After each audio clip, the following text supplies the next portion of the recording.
Occasion ఏదైనా location ఎక్కడైనా తెలుగువారి వేడుక అంటే ఆలివ్ మిఠాయి ఉండాల్సిందే.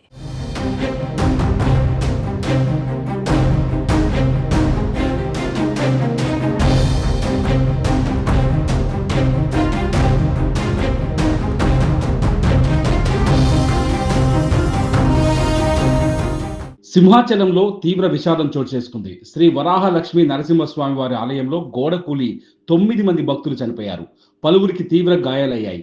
వారిని హుటాహుటిన ఆస్పత్రికి తరలించారు. అత్యవసర చికిత్స అందిస్తున్నారు.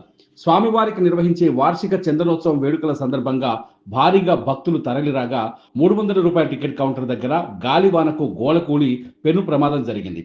మృతుల సంఖ్య మరింత పెరిగే అవకాశం ఉంది. సంఘటనా స్థలానికి చేరుకున్న రెస్క్యూ సిబ్బంది ఎన్డీఆర్ఎఫ్, ఎస్డీఆర్ఎఫ్ సహాయక చర్యలు చేపట్టింది. మృతదేహాలను కేజీహెచ్ ఆసుపత్రికి తరలిస్తున్నారు.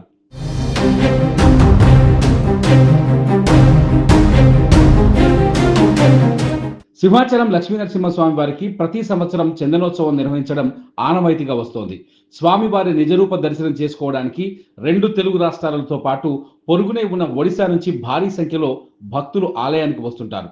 ఈ ఏడాది చందనోత్సవానికి దాదాపు 2 లక్షల మందికి పైగా భక్తులు హాజరవుతారనే అంచనాలున్నాయి. దీనికోసం ప్రభుత్వం ఏర్పాట్లు చేసింది. ఎండ తీవ్రతను దృష్టిలో పెట్టుకొని ఆలయ ప్రాంగణంలో షామియానాలు వేశారు. రూ. 300, రూ. 1000, రూ. 1500 టికెట్లు ఉన్న భక్తుల కోసం వేర్వేరుగా క్యూ లైన్లను ఏర్పాటు చేశారు. అయితే దురదృష్టం వెంటాడి రూ. 300 ప్రత్యేక దర్శనం క్యూ లైన్లో ప్రమాదం జరగడం విషాదాన్ని నింపింది. బుధవారం తెల్లవారుజామున 2 గంటల 30 నిమిషాల సమయంలో ఉరుములు మెరుపులతో కూడిన భారీ వర్షం కురిసింది. ఈ క్రమంలో గోడ కూలింది. ఆ పక్క నుంచి క్యూ లైన్లోకి వెళుతున్న భక్తులపై గోడ విరిగిపడింది. ప్రమాదంపై సీఎం చంద్రబాబు తీవ్ర దిగ్భ్రాంతిని వ్యక్తం చేశారు. మరణించిన వారి కుటుంబాలకు ప్రగాఢ సానుభూతిని తెలియజేశారు. అక్కడి పరిస్థితిపై జిల్లా కలెక్టర్ ఎస్పీతో మాట్లాడారు. ఘటనకు గల కారణాలు, క్షేత్రస్థాయిలో అందుతున్న సాయం తదితర అంశాలపై అధికారులు ఆయనకు వివరించారు. తీసుకోవాల్సిన చర్యలపై సీఎం దిశానిర్దేశం చేశారు.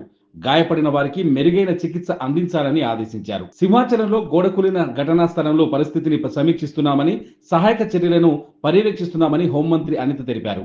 సింహగిరి బస్టాండ్ నుంచి ఎగువకు వెళ్లే మార్గంలో షాపింగ్ కాంప్లెక్స్ వద్ద రూ. 300 టికెట్ క్యూ లైన్ సిమెంట్ గోడ కూలిందన్నారు. ఎన్డీఆర్ఎఫ్, ఎస్డీఆర్ఎఫ్, ఫైర్, పోలీస్ శాఖ సిబ్బంది నేతృత్వంలో క్షతగాత్రులను ఆసుపత్రికి తరలిస్తున్నామని చెబుతున్నారు. అలాగే జిల్లా కలెక్టర్, పోలీస్ కమిషనర్ దగ్గరుండి సహాయక చర్యలను పర్యవేక్షిస్తున్నారని వివరించారు.